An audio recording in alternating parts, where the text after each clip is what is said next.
안녕하세요. 저는 부산 외곽에서 작은 약국을 운영하는 50대 윤혜정이라고 합니다. 남편 없이 오래 혼자 살았고 친정어머니 한 분을 가까이 모시며 약국 문을 열고 닫는 게 제 하루였습니다. 그런데 늦은 나이에 찾아온 결혼이 제 인생을 다시 피워줄 줄 알았던 저는 결혼식 2달 전 예비 시어머니를 병원에 버려두고 혼자 도망치게 됐습니다. 더 무서운 건 그날 제가 도망치지 않았다면 제 약국 보증금과 평생 모은 돈, 제 이름으로 된 신용까지 모두 그 집안 손에 넘어갈 뻔했다는 사실이었는데요. 끝까지 들어보시고 제 마음이 이해되신다면 구독과 좋아요, 그리고 여러분의 생각도 댓글로 남겨주세요. 그 사람은 결혼정보회사를 통해 만났습니다. 중견 의료기기 회사 영업팀장이라고 했고 아버지를 일찍 여의고 어머니를 극진히 모시며 살아온 효자라고 소개됐습니다. 첫 만남부터 남자친구는 지나치게 반듯했습니다. 제 약국 일이 늦게 끝나는 날이면 죽을 들고 왔고 친정어머니 허리가 안 좋다는 말을 듣고는 온열 찜질기까지 골라왔습니다. 친정어머니는 금세 마음을 열었습니다. 혜정아, 이 나이에 저렇게 성실한 남자 만나기 쉽지 않아. 엄마는 저 사람 괜찮아 보인다. 저도 그렇게 믿고 싶었습니다. 혼자 오래 산 사람에게 누군가의 다정함은 생각보다 쉽게 틈을 만들었습니다. 하지만 이상한 점은 있었습니다. 남자친구는 한 달에 한 번꼴로 며칠씩 연락이 뜸했습니다. 이유는 늘 그럴듯했습니다. 어머니 병원 모시고 다녀와야 돼요. 지방 거래처 일정이 있어서요. 회사 쪽 일이 갑자기 밀렸어요. 저는 묻고 싶었지만 늦은 나이에 연애하면서 의심 많은 사람처럼 보이고 싶지 않았습니다. 그래서 넘겼습니다. 지금 생각하면 그때부터 이미 제가 더 난으로 들어가고 있었던 겁니다. 상견례 날 애비 시어머니는 회색 정장에 진주 목걸이를 하고 들어왔습니다. 말투는 우아했고 표정은 부드러웠지만 식사가 시작된 지 얼마 지나지 않아 그녀의 질문은 제 약국과 돈 쪽으로 기울었습니다. 혜정씨가 약국을 오래 하셨다면서요? 부산에서 상가 하나 붙들고 계시면 보증금도 꽤 되겠어요? 저는 젓가락을 내려놓았습니다. 규모가 큰 약국은 아니에요. 대출도 있고 운영비도 있어요. 그녀는 웃으며 제 얼굴을 훑었습니다. 혼자 오래 살면 아무래도 돈 계산이 먼저 앞서죠. 나쁜 뜻은 아니에요. 살림 지키려면 그래야 하니까. 친정어머니의 얼굴이 굳었습니다. 남자친구는 바로 끼어들었습니다. 어머니, 오늘은 그런 이야기 안 하시기로 했잖아요. 예비 시어머니는 웃음을 지우지 않은 채 물잔을 들었습니다. 내가 뭘 못할 말했니? 며느리 될 사람이 약국을 하니 반가워서 그러지. 병원 쪽 돈 흐름도 조금만 배우면 훨씬 크게 키울 수 있겠다는 뜻이야. 그 순간 저는 처음으로 불편했습니다. 칭찬처럼 들렸지만 그 말 안에는 제 형편을 재고 계산하는 눈빛이 있었습니다. 상견례가 끝난 뒤 친정어머니는 차 안에서 낮은 목소리로 제게 말했습니다. 남자친구는 괜찮아 보이는데 그 어머니는 좀 이상하다. 처음 본 자리에서 보증금 얘기 꺼내는 건 예의가 아니야. 저도 알고 있었습니다. 그런데 남자친구는 바로 사과했습니다. 약국 문 닫을 무렵 찾아와 제 앞에 서더니 고개를 숙였습니다. 혜정씨, 어머니가 선을 넘었어요. 제가 더 분명히 막았어야 했는데 앞으로 돈 문제나 재산 문제는 우리 둘이 먼저 상의하죠. 그 말이 너무 정확해서 저는 또 마음이 풀렸습니다. 앞으로는 정말 그렇게 해주세요. 그는 제 눈을 보며 고개를 끄덕였습니다. 네, 결혼은 우리 둘이 하는 거니까요. 하지만 며칠 뒤부터 예비 시어머니의 연락은 더 노골적으로 바뀌었습니다. 처음엔 반찬 이야기였습니다. 그 다음엔 살림 이야기였고 곧 제 약국 영업시간에까지 간섭했습니다. 결혼하면 밤늦게까지 약국 문 여는 건 줄여야지. 여자가 밖에 너무 오래 있으면 집안이 비어 보여. 저는 최대한 좋게 대답했습니다. 어머님, 단골분들이 있어서 갑자기 시간을 줄이기는 어려워요. 그녀의 답장은 짧았습니다. 그러니까 결혼하면 우선순위를 바꿔야 한다는 거야. 그러던 어느 날 남자친구가 약국으로 두툼한 자료봉투를 들고 왔습니다. 봉투 겉에는 재활요양병원 공동 인수 제안서라고 적혀 있었습니다. 저는 첫 장을 보자마자 손이 멈췄습니다. 초기 투자금, 운영지분, 보증금 전환, 개인 신용 보강 같은 단어가 줄줄이 적혀 있었습니다. 이게 뭐예요? 남자친구는 차분했습니다. 어머니 지인이 운영하던 재활요양병원인데 사정이 생겨 급하게 넘기려고 한답니다. 혜정 씨가 약국을 해오셨으니 병원 운영 쪽도 금방 이해하실 수 있을 거예요. 저는 자료를 덮었습니다. 결혼도 아직 안 했는데 병원 인수 이야기는 너무 빠른 거 아니에요? 그는 제 손 가까이에 봉투를 다시 밀었습니다. 당장 계약하자는 게 아니에요. 기회를 보자는 거죠. 그날 밤 예비 시어머니에게 전화가 왔습니다. 목소리는 부드러웠지만 내용은 무서웠습니다. 혜정아, 너 약국만 붙들고 살기엔 아까운 사람이야. 남자친구와 같이 병원 하나 잡으면 노후가 달라져. 너 나이에 다시 가정 꾸리려면 이 정도 결단은 해야지. 저는 침착하게 대답했습니다. 어머님, 저는 병원 운영을 해본 적도 없고 결혼 전 큰 돈을 넣을 생각도 없어요. 전화기 너머에서 짧은 웃음이 들렸습니다. 그래서 혼자 오래 산 여자는 이렇게 힘들다니까. 내 거 잃을까봐 벌벌 떨다가 좋은 기회 다 놓치거든. 그 말에 제 가슴이 뜨겁게 올라왔습니다. 하지만 저는 참았습니다. 그러나 예비 시어머니는 멈추지 않았습니다. 너 남자친구 같은 남자가 너 옆에 서준다는 게 얼마나 큰일인지 알아야지. 29 처녀도 아니고 조건만 따지면 우리 집이 손해보는 결혼이야. 저는 계산대 모서리를 잡았습니다. 어머님, 그런 식으로 말씀하시면 저도 더는 듣기 어려워요. 그녀의 목소리가 낮아졌습니다. 듣기 어려운 게 아니라 찔리는 거겠지. 며느리 될 사람이 남편 앞길 막는 모양새가 좋겠니? 다음날 남자친구에게 따졌습니다. 어머님이 병원 인수 이야기하면서 저 나이까지 들먹이셨어요. 이건 선을 넘은 거죠. 남자친구는 한숨을 쉬었습니다. 어머니가 표현이 좀 거칠어요. 하지만 나쁜 뜻은 아닐 거예요. 저는 그의 얼굴을 똑바로 봤습니다. 왜 당신은 늘 어머님이 한 일을 표현이 거칠었다고만 해요? 돈을 묻는 것도, 저 약국 보증금을 떠보는 것도, 제 나이를 깎아내리는 것도 다 표현 문제예요? 그는 잠깐 굳었습니다. 그리고 아주 낮은 목소리로 대답했습니다. 혜정씨, 우리 결혼 앞두고 있어요. 이럴수록 서로 예민하게 굴면 안 됩니다. 그 말이 더 이상했습니다. 잘못한 사람은 따로 있는데 예민한 사람은 저라는 듯한 말투였습니다. 저는 그날 처음으로 결혼을 멈춰야 하나 생각했습니다.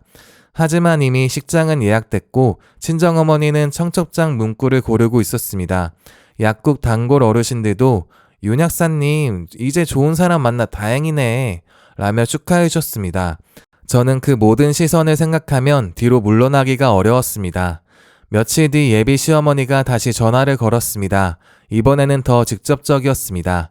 이번 주 토요일에 병원 한번 보러 가자. 원장님이 그날만 시간이 된대. 그냥 둘러보려는 거야. 저는 바로 물었습니다. 남자친구도 같이 가나요? 그녀는 아무렇지 않게 대답했습니다. 그 애는 갑자기 대구 거래처 일정이 생겼어. 너랑 나랑 먼저 보면 되지. 곧 한 식구 될 사이인데 뭐가 문제니? 저는 입술을 깨물었습니다. 저는 계약할 생각이 없어요, 어머니. 예비 시어머니는 웃었습니다. 누가 계약하래? 그냥 보는 거야. 대신 병원 쪽에서 본인 확인을 해야 하니까 신분증이랑 인감도장, 약국 임대차 계약서 사본 정도는 챙겨와. 그 순간 등줄기가 서늘해졌습니다. 그냥 보러 가는데 인감도장이 왜 필요해요? 그녀는 기다렸다는 듯 목소리를 높였습니다. 혜정아, 너 큰 거래 한 번도 안 해봤지? 미리 준비해야 절차가 안 밀려. 약국만 하던 식으로 굴면 큰일 못한다. 저는 단호하게 대답했습니다. 인감도장은 가져가지 않겠습니다. 잠시 침묵이 흘렀습니다. 그러더니 그녀의 말투가 완전히 바뀌었습니다. 너 지금 나 못 믿겠다는 거니? 저는 숨을 삼켰습니다. 그런 뜻이 아니라 절차가 이상하다는 뜻이에요. 그녀는 차갑게 웃었습니다. 그렇게 사람 못 믿어서 지금까지 혼자 산 거야. 내 아들이 불쌍하네. 전화를 끊은 뒤 손이 떨렸습니다. 친정어머니에게 털어놓자 어머니는 바로 얼굴이 굳었습니다. 인감도장 절대 가져가지 마. 신분증도 손에서 놓지 말고 조금이라도 이상하면 바로 나와. 저는 고개를 끄덕였지만 마음 한쪽은 여전히 흔들렸습니다. 혹시 제가 너무 의심하는 걸까? 혹시 정말 좋은 기회인데 나이 들고 겁이 많아져서 밀어내는 걸까? 그런 생각이 저를 붙잡았습니다. 토요일 아침 저는 일부러 인감도장을 집 서랍 깊숙이 두고 내려왔습니다. 신분증만 지갑 안에 넣고 병원으로 향했습니다. 폐업 직전처럼 보이는 재활요양병원 앞에 예비 시어머니가 서 있었습니다. 그녀는 저를 보자마자 제 가방부터 훑었습니다. 서류는 챙겨왔니? 저는 짧게 대답했습니다. 보기만 하러 온 거라 신분증만 가져왔어요. 그녀의 입꼬리가 아주 잠깐 굳었습니다. 너 참 사람 피곤하게 한다. 일단 들어가자. 병원 안은 이상할 만큼 조용했습니다. 예비 시어머니는 병실도 물리치료실도 제대로 보지 않았습니다. 원장이라는 사람도 보이지 않았습니다. 그녀는 복도 끝 상담실로 저를 데려가더니 두툼한 서류 봉투를 꺼냈습니다. 원장님 오시기 전에 기본 서류부터 확인하자. 신분증 줘봐. 저는 의자에서 일어나지 않은 채 그녀를 바라봤습니다. 어머님, 이게 병원 둘러보는 자리 맞아요? 예비 시어머니는 눈빛이 차갑게 변했습니다. 혜정아, 너 지금 결혼 앞두고 어른을 의심하는 거야? 그 순간 복도 끝에서 누군가가 급히 다가왔습니다. 흰 간호복 위에 낡은 카디건을 걸친 중년 여성이었습니다. 그녀는 상담실 문 앞을 지나치는 척 하더니 제가 잠깐 밖으로 나온 사이 제 팔을 세게 붙잡았습니다. 그리고 거의 들리지 않을 만큼 낮은 목소리로 속삭였습니다. 아직 혼인신고 안 하셨죠? 저는 놀라 그녀를 바라봤습니다. 그녀의 손이 떨리고 있었습니다. 저 서류 병원 인수 서류 아니에요. 연대 보증 서류예요. 지금 당장 여기서 도망치세요. 저는 그 자리에서 얼어붙었습니다. 상담실 안에서는 예비 시어머니가 제 이름을 부르고 있었습니다. 혜정아, 뭐하니? 빨리 들어와. 간호부장은 제 팔을 놓지 않았습니다. 저 여자 이번이 처음이 아니에요. 들어가면 못 빠져나와요. 그 순간 저는 깨달았습니다. 늦은 봄인 줄 알았던 그 결혼은 처음부터 제 인생을 담보로 잡으려는 겨울 같은 덫이었다는 걸요. 간호부장은 제 가방을 내려다봤습니다. 인감도장 가져오셨어요? 저는 겨우 고개를 저었습니다. 아니요, 신분증만 가져왔어요. 간호부장은 그제야 낮게 숨을 내쉬었습니다. 그럼 아직 늦지 않았어요. 저 서류 병원 인수 서류 아니에요. 개인 연대보증 서류예요. 지금 들어가면 신부가 아니라 빚 보증인으로 앉는 거예요. 저는 믿을 수 없어 웃음 같은 숨을 흘렸습니다. 오늘은 그냥 병원 보는 자리라고 했어요. 간호부장은 휴대폰을 켰습니다. 그 여자가 늘 그렇게 시작해요. 그냥 보기만 하자고요. 곧 녹음 파일에서 예비 시어머니의 목소리가 흘러나왔습니다. 오늘 며느리 될 애가 신분증이랑 인감 가져온다니까 병원 인수 의향서라고 하면 의심 안 할 거야. 약국 보증금도 있고 적금도 꽤 된다니까 보증 한도 잘 나올 거야. 이어 낯선 남자 목소리가 들렸습니다. 연대 보증 서명만 받으면 바로 대출 접수 들어가는 겁니다. 약국 임대차 계약서 사본까지 있으면 더 좋고요. 예비 시어머니는 낮게 웃었습니다. 나이 들어 결혼 놓칠까봐 겁먹은 사람이야. 아들이 조금만 다정하게 굴면 결국 찍을 거야. 그 순간 제 속이 얼어붙었습니다. 그동안 제 나이를 들먹이고 제 약국을 떠보고 남자친구 같은 사람을 만난 게 행운인 줄 알라던 말들이 전부 다른 의미로 맞춰졌습니다. 사람 마음이 참 무섭더라고요. 좋게 믿고 싶었던 말들이 한순간에 더 제 끈처럼 보이기 시작했습니다. 저는 휴대폰에 붙든 간호부장의 손을 보았습니다. 이걸 왜 저한테 보여주시는 거예요? 간호부장은 낡은 파일 하나를 꺼냈습니다. 제 언니도 같은 방식으로 당했어요. 병원 투자 서류라고 믿고 서명했다가 자기 이름으로 거액의 빚을 떠안았어요. 파일 안에는 연대보증계약서, 대출 신청서, 병원 투자 동의서가 날짜별로 정리돼 있었습니다. 서명란에는 같은 여자의 이름이 반복돼 있었습니다. 간호부장은 제 눈을 피하지 않았습니다. 그 남자는 그때 다른 이름을 썼어요. 그래도 얼굴은 같아요. 지금 남자친구분 정말 그 이름이 맞나요? 그녀가 보여준 오래된 사진 속 남자는 신랑 옆모습만 남아있었지만 저는 알아볼 수 있었습니다. 그러나 저는 본능적으로 고개를 저었습니다. 닮은 사람일 수도 있어요. 간호부장은 더 다그치지 않았습니다. 그럼 확인하세요. 혼인관계 증명서 떼어보라고 하세요. 출장 기록도 확인하세요. 다만 오늘은 여기서 나가셔야 돼요. 그때 상담실 문이 열리는 소리가 났습니다. 예비 시어머니의 구두 소리가 가까워졌습니다. 혜정아, 어디 있니? 간호부장은 재빨리 파일을 숨기고 제 앞을 막았습니다. 사모님, 약품 보관실 위치를 잠깐 설명드리고 있었어요. 예비 시어머니는 문틈으로 저를 내려다봤습니다. 그런 건 나중에 봐도 돼요. 중요한 서류부터 해야 되니까 얼른 들어오세요. 저는 일부러 가방을 뒤졌습니다. 어머님, 신분증을 차에 두고 온 것 같아요. 잠깐 다녀올게요. 예비 시어머니의 눈썹이 꿈틀했습니다. 아까는 가져왔다며? 저는 억지로 웃었습니다. 지갑을 잘못 가져왔나 봐요. 예비 시어머니는 바로 따라붙었습니다. 내가 같이 가마. 간호부장이 끼어들었습니다. 원장님, 오시면 제가 먼저 안내드려야 하니까 사모님은 여기 계시는 게 좋을 것 같아요. 예비 시어머니는 간호부장을 노려봤고 저는 그 틈에 복도로 나왔습니다. 뒤에서 날카로운 목소리가 꽂혔습니다. 윤혜정, 천천히 가. 도망가는 사람처럼 굴지 말고. 저는 돌아보지 않았습니다. 병원 유리문을 밀고 나오자마자 차로 뛰었습니다. 문을 잠그고 시동을 거는 순간 전화가 울렸습니다. 예비 시어머니였습니다. 저는 받지 않고 주차장을 빠져나왔어요. 100m 안에서 예비 시어머니가 휴대폰을 들고 서 있는 모습이 작아졌습니다. 그 우아한 정장 차림은 더 이상 품위가 아니었습니다. 놓친 먹잇감을 노려보는 얼굴처럼 보였습니다.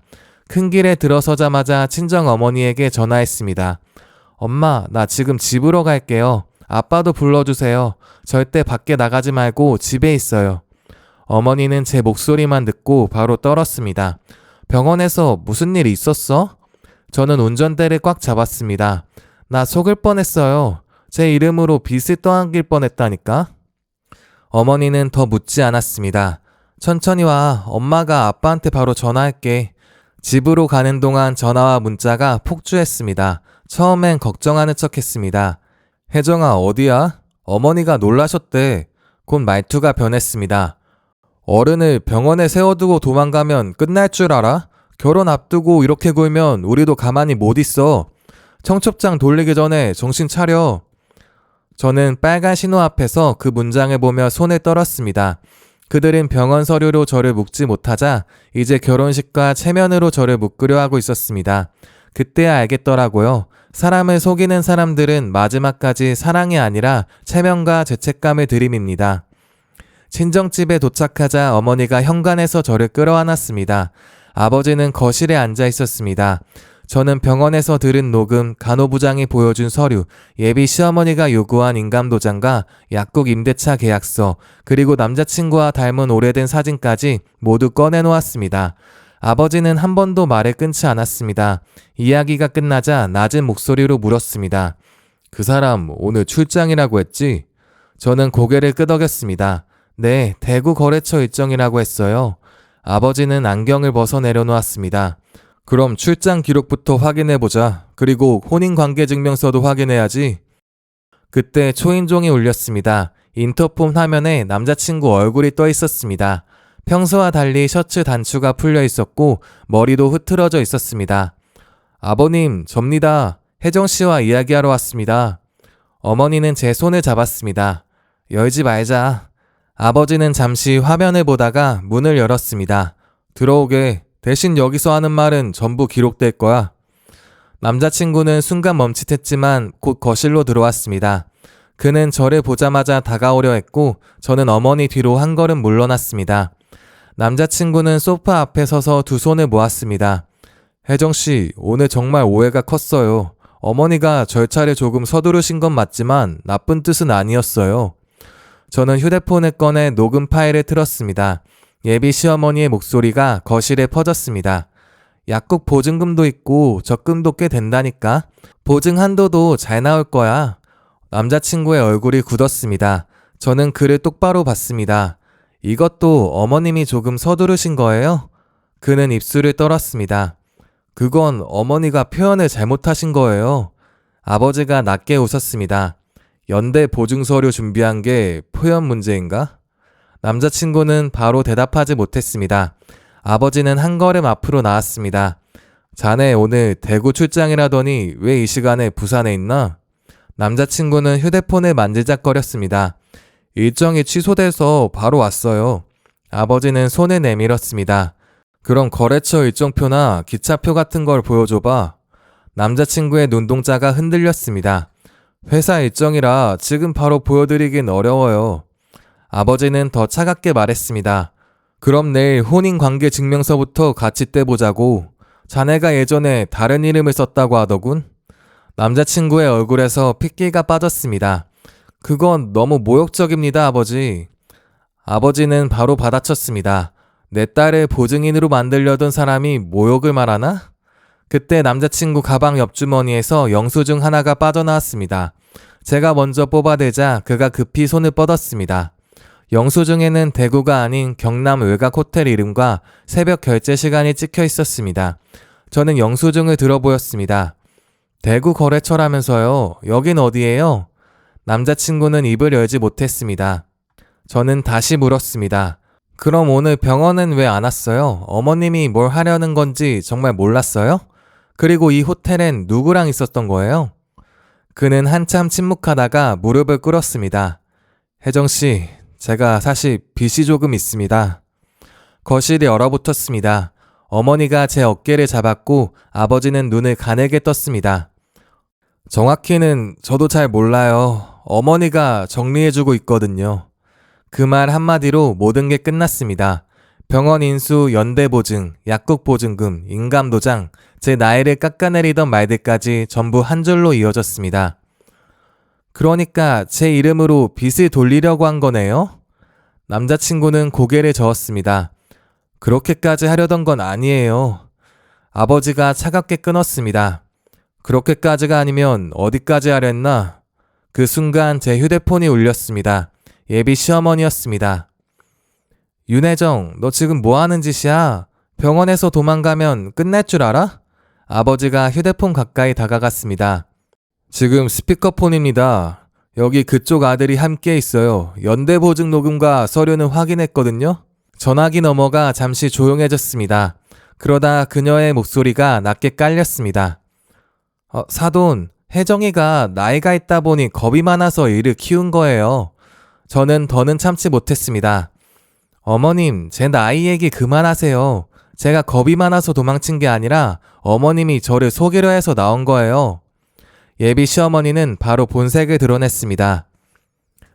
이 여자가 끝까지 어른한테 말대꾸를 하네? 너 같은 여자를 우리 아들이 받아준 것만 해도 감지덕지해야지.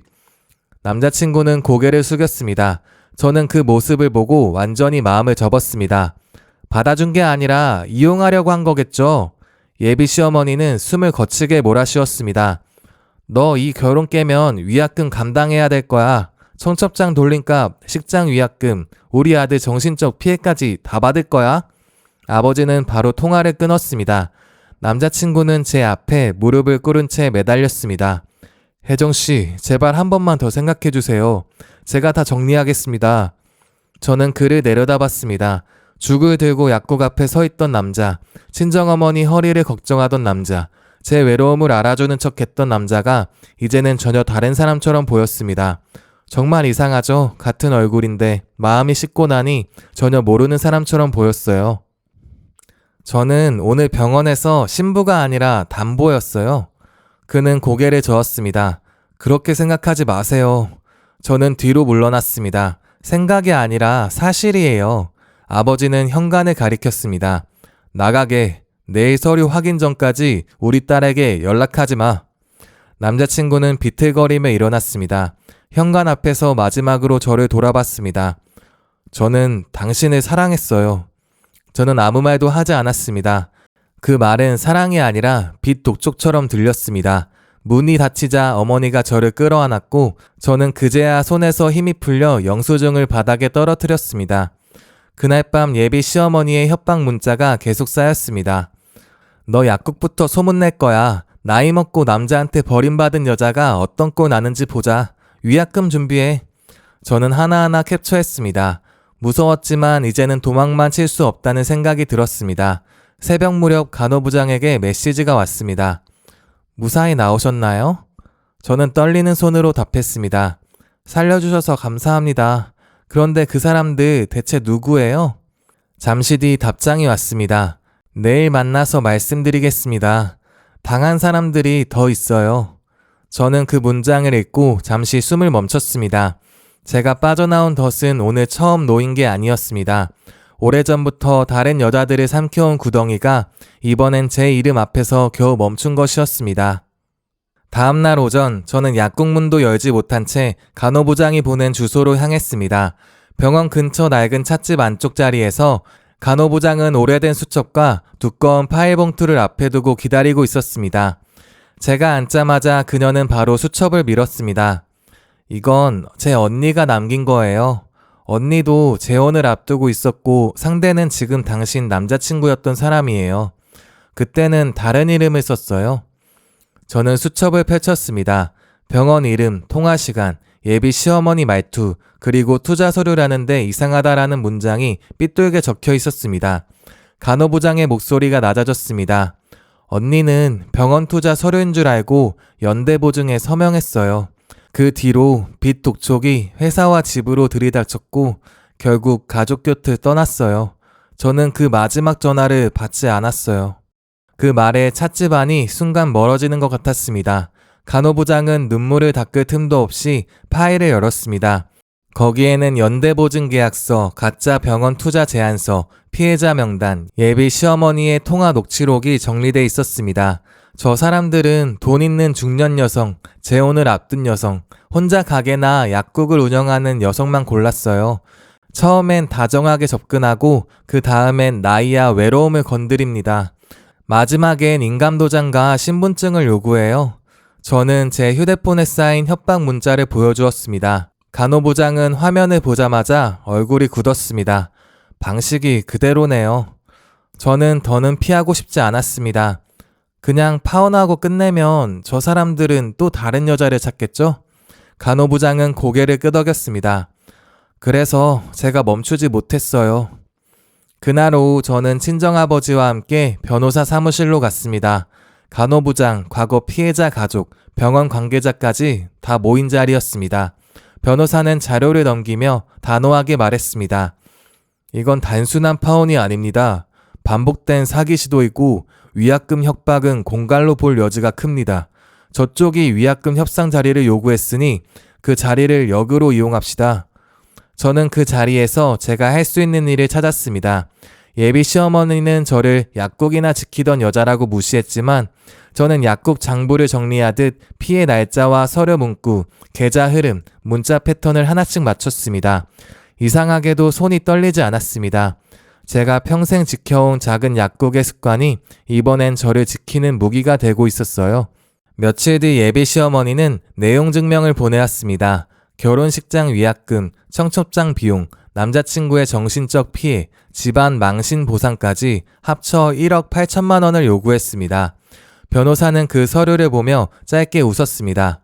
좋습니다. 이 사람들이 직접 걸어 들어오게 만들면 돼요. 협상 장소는 제가 도망쳤던 그 재활요양병원 상담실로 정했습니다. 예비 시어머니 쪽에서는 자기들이 유리한 자리라고 생각했겠지만 우리 쪽에는 녹음 파일과 피해자 진술, 수사관까지 준비돼 있었습니다. 협상 당일 저는 친정아버지와 함께 상담실에 들어갔습니다. 안에는 변호사, 간호부장, 피해자 가족들이 먼저 와 있었습니다. 옆방에는 수사관들이 대기하고 있었습니다. 간호부장은 제 옆에서 낮게 말했습니다. 오늘은 혼자 들어가는 거 아니에요. 저는 고개를 끄덕였습니다. 네, 이번엔 혼자가 아니죠. 잠시 뒤 예비 시어머니가 남자친구를 데리고 들어왔습니다. 그녀는 여전히 단정한 정장 차림이었고 남자친구는 초췌한 얼굴로 뒤따랐습니다. 예비 시어머니는 자리에 앉자마자 가방에서 서류를 꺼냈습니다. 사돈, 길게 끌 것 없어요. 식장 위약금, 청첩장 비용, 우리 아들 정신적 피해까지 1억 8천이에요. 이 정도면 우리도 많이 양보한 거예요. 친정아버지는 아무 말 없이 변호사를 봤습니다. 변호사는 노트북을 돌려놓고 녹음 파일을 재생했습니다. 예비 시어머니의 목소리가 상담실에 퍼졌습니다. 약국 보증금도 있고 적금도 꽤 된다니까. 보증한도 잘 나올 거야. 남자친구는 고개를 숙였고 예비 시어머니의 얼굴은 굳었습니다. 이게 뭐예요? 남의 통화를 몰래 녹음한 거예요? 간호부장이 천천히 앞으로 나왔습니다. 사모님, 그날 병원 복도에서 직접 하신 말씀이에요. 그리고 저를 기억 못 하시겠죠? 6년 전 사모님이 병원 투자라며 연대보증 서류에 서명시킨 여자, 그 사람 제 언니거든요. 예비 시어머니의 입꼬리가 떨렸습니다. 사람 잘못 봤나 봐요. 나 그런 여자 몰라요. 그때 옆방문이 열렸습니다. 피해자 가족들이 차례로 들어왔습니다. 반찬 가게를 운영하던 여성은 예비 시어머니 앞에 서서 파일을 내려놓았습니다. 저한테는 재활병원 식자재 납품권 준다고 했죠? 신분증이랑 통장 사본부터 달라고 했고요. 다른 피해자 가족도 서류를 펼쳤습니다. 우리 언니한테는 병원 공동 운영이라고 했어요. 서명하고 한 달 뒤에 빚 독촉이 시작됐고요. 예비 시어머니는 의자를 붙잡고 소리를 높였습니다. 다들 돈 뜯으려고 짜고 치는 거야? 우리 집이 그렇게 만만해 보여? 저는 그때 제가 정리한 증거 파일을 책상 위에 올렸습니다. 날짜별 표, 피해자별 접근 방식, 가짜 제안서 문구, 계좌 흐름, 남자친구가 다른 이름을 쓴 흔적까지 한 장씩 펼쳤습니다. 어머님이 저를 약국이나 지키던 여자라고 하셨죠? 맞아요. 저는 약국을 지켰어요. 그래서 숫자 하나 틀리는 것도 그냥 못 넘기거든요. 날짜가 안 맞는 것도, 서류 제목과 돈 흐름이 다른 것도, 피해자마다 같은 문장이 반복되는 것도 다 보여요. 예비 시어머니의 눈빛이 흔들렸습니다. 남자친구가 갑자기 입을 열었습니다. 저는 몰랐습니다. 어머니가 제 빚을 정리해 주신다고만 했어요. 예비 시어머니가 그쪽으로 고개를 획 돌렸습니다. 너가 몰라? 너 도박빚 때문에 내가 이 지경까지 온 거잖아. 상담실이 얼어붙었습니다. 남자친구도 더는 물러서지 않았습니다. 어머니가 먼저 그 방법 알려줬잖아요. 나이 있고 혼자 사는 여자들은 결혼만 걸면 쉽게 흔들린다고 했잖아요. 예비 시어머니는 손으로 책상을 내리쳤습니다. 너 하나 살리려고 내가 얼마나 뛰었는데 무슨 말 하는 거야? 남자친구는 웃음인지 울음인지 모를 표정으로 고개를 들었습니다. 살리긴 뭘 살려요. 어머니도 돈 챙겼잖아요. 병원 투자금 들어오면 나눠 갖자고 한 거 기억 안 나세요? 그 말까지 전부 녹음되고 있었습니다. 예비 시어머니는 뒤늦게 주변을 둘러봤고 옆방에서 수사관들이 들어왔습니다. 예비 시어머니는 자리에서 벌떡 일어났습니다. 이거 함정이야. 너희가 날 함정에 빠뜨린 거지? 저는 자리에서 일어나 그녀를 똑바로 봤습니다. 함정은 어머님이 파셨어요. 저는 그 안에서 떨어지기 직전에 나온 것 뿐이거든요. 그녀는 이를 갈았습니다. 너가 뭘 한다고 나를 무너뜨려? 저는 파일을 그녀 앞에 밀었습니다. 어머님이 무너진 건 제가 뭘 알아서가 아니라 어머님이 한 일을 끝까지 숨기지 못해서인 거죠. 수사관들이 두 사람에게 동행을 요구했습니다. 남자친구는 제게 매달리려 했습니다. 혜정씨, 저도 피해자입니다. 어머니가 시키는 대로 한 거예요. 저는 그 얼굴을 오래 보지 않았습니다. 당신은 제가 신부가 아니라 담보가 되는 걸 알면서도 병원에 보냈어요. 그 순간부터 끝난 사람이에요. 예비 시어머니는 끌려나가면서도 저를 노려봤습니다. 너 이대로 끝날 줄 알아? 내가 나오면 너 약국부터 찾아갈 거야. 저는 피하지 않았습니다. 그때도 오세요. 이번엔 약국 안에 피해 상담 안내문을 붙여두고 기다릴게요. 그 말에 예비 시어머니는 더는 대답하지 못했습니다. 그 우아하던 얼굴은 처음으로 완전히 무너져 있었습니다. 이후 수사는 빠르게 진행됐습니다. 가짜 병원 투자 제안서, 연대보증 사기 시도, 협박 문자, 과거 피해자 진술, 남자친구의 빚과 이름 변경 정황이 모두 드러났습니다. 재판에서 예비 시어머니는 끝까지 억울하다고 버텼지만 협상장에서 아들과 서로 책임을 떠넘기던 녹음이 결정적이었습니다. 남자친구는 도박 빚을 숨기고 피해자들에게 접근한 사실을 인정했고 예비 시어머니는 사기와 공갈 시도 혐의로 처벌받았습니다. 피해자들에게는 일부 배상 결정이 내려졌고 간호부장 언니 사건도 다시 조사 대상에 올랐습니다. 판결이 나온 날 저는 법원 복도에서 간호부장과 나란히 앉았습니다. 그녀는 판결문 사본을 쥔 채 한참 말이 없었습니다. 그러다 겨우 입을 열었습니다. 언니가 돌아오는 건 아닌데 그래도 오늘은 처음으로 숨이 쉬어지네요. 저는 그녀 옆에서 손수건을 꺼냈습니다. 그날 저를 붙잡아주지 않았다면 저도 무너졌을 거예요. 간호부장은 고개를 숙였습니다. 이번엔 늦지 않아서 다행이에요. 그 말 끝에 눈물이 떨어졌습니다. 저도 더는 참지 못했습니다. 누군가의 마지막을 되돌릴 수는 없지만 누군가의 다음 피해는 막을 수 있다는 걸 그날 처음 느꼈어요. 며칠 뒤 저는 약국문을 다시 열었습니다. 계산대 옆 게시판에는 작은 쪽지를 붙였습니다. 결혼, 투자, 보증서류를 갑자기 요구받았다면 혼자 고민하지 마세요. 그 아래에는 변호사 사무실과 피해 상담 기간 번호를 적었습니다. 단골 어르신들은 평소처럼 약을 받아갔고 어떤 분은 귤 한 봉지를 올려놓으며 웃었습니다. 약사님, 문 열어줘서 고마워. 그 말에 목이 메었습니다. 저는 그동안 제 약국이 그저 먹고 사는 자리라고 생각했는데 아니었습니다. 누군가에게는 늘 같은 시간에 불이 켜지는 안심의 자리였고 저에게는 다시 살아갈 이유였습니다. 모든 일이 정리된 어느 밤 저는 셔터를 내린 약국 안에서 짧게 손을 모았습니다. 하나님, 위험해서 구해주셔서 감사합니다. 다시 살아갈 힘을 주세요. 기도는 길지 않았습니다. 하지만 그 짧은 말 뒤에 제 안의 분노가 조금은 다른 방향으로 흘렀습니다. 그날 저녁 간호부장이 약국으로 찾아왔습니다. 그녀는 게시판의 쪽지를 한참 바라보다가 작은 웃음을 지었습니다. 언니가 봤으면 좋아했을 것 같아요. 저는 따뜻한 차를 내밀었습니다. 이제 혼자 쫓아다니지 마세요. 같이 할 수 있는 일은 같이 해요. 간호부장은 찻잔을 두 손으로 감싸주었습니다. 저도 이제 과거만 붙들고 살고 싶지 않아요.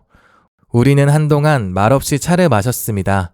저는 더 이상 결혼이 깨진 여자가 아니었습니다. 누군가의 덫에서 빠져나왔고 다른 사람의 손을 붙잡을 수 있게 된 사람이었습니다. 약국 안 작은 전등 아래에서 두 사람의 그림자가 나란히 길어졌고 우리는 더는 혼자 견디지 않기로 했습니다. 지금까지 제 이야기 들어주셔서 감사합니다. 제 사연이 좋으셨다면 구독과 댓글 남겨주시고 다른 사연들도 꼭 들어보세요.